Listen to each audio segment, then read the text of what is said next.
Və gəlib çıxdıq həmin o anonslarda təqdim etdiyimiz süjetə. İçməli su küçəyə axır. Sakinlər narazıdır. Deyir, bu problem nə vaxta qədər belə olacaq? Aidiyyatı qurumlara müraciət edirlər, görünür, nəticəsizdir. Bizə müraciət etdilər, biz də onların səsinə səs verdik və düşünürük ki, bu süjetdən sonra bəlkə problem həllini tapar.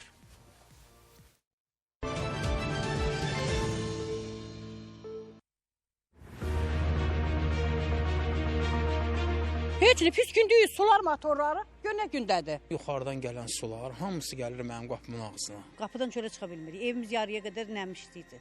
Suyun içindəyik, yaşayırıq. Sabunçu rayonu Mirbəşir Qasımov 11 ünvanında yaşayan sakinlər içməli suyun küçəyə axmasından şikayət edirlər. Neçə ildir də il uzunu bu su, gördüyünüz su axır küçədə. Qarşısını almırlar. Neçə dəfə su kanalizasiya idarəsinə də müraciət eləmişik. Gəlib baxıblar, deyiblər tədbir görərik, amma heç bir nəticəsi olmuyor. Elə həmişəki kimi yenə axır. Gəlib yuxarıdan turbaları kəsirlər, ora nəsə birləşdirirlər. 2 gün keçmir, yenə eyni vəziyyət təkrar olur. Hər yerdə şikayət edirik, heç kəs baxmır. Su idarəsi, kanalizasiya, hansı gəlir bir gündən sonra yenə də bu vəziyyətdir. Qapıdan çölə çıxa bilmirik. Evimiz yarıya qədər nəmişlikdir.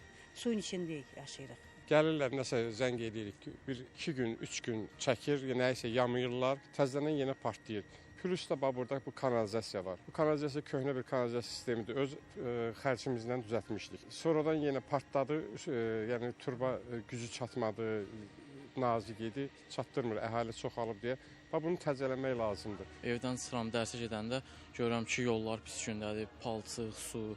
Amma adətən günortalar olur.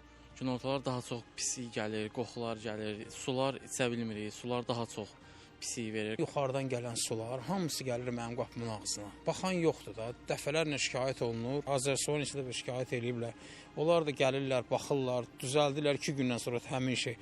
Bu motorlar buradan yığışılmazsa bu düzələn bir şey deyil. Maşın batır, uşaq gedir məktəbə, gəlir, bütün hamıya qonşulara, yəni yaxşı deyil də. Heç nə pis gün deyil, sular motorları günə gündədir. Hamısı bir-birinə qarışıb, bilinmir. İçməli su nədir, kanalizasiya nədir, bax, heç bilmirik nə içirik. Birdən yayda suyun tamı bilsən kanalizasiya işi gəlir. Sakinlərin kanalizasiya və su xətləri ilə bağlı şikayətlərini iri şəhərlərin Birləşmiş Su Təchizatı xidmətinə yönəltdik. Qurumdan bildirildi ki, sözügedən ünvandakı məsələ ilə bağlı məlumat Sabunçu rayon su kanal idarəsinə verilib. Əraziyə briqada cəlb ediləcək, su və tullantı su xətlərinə baxış keçiriləcək, xəttin təmir və bərpası istiqamətində işlər görüləcək. Hər zamanki kimi gələcək zaman şəkilçisi ilə dolu bir açıqlamadan belə qənaətə gəldi ki, sakinlər bir qədər də səbr edib gələcək zamanı gözləməlidir.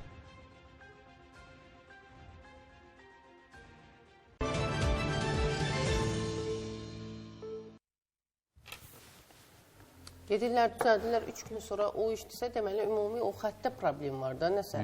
Ya köhnəli, burasını yamayırlar, o tərəfdən partlayır.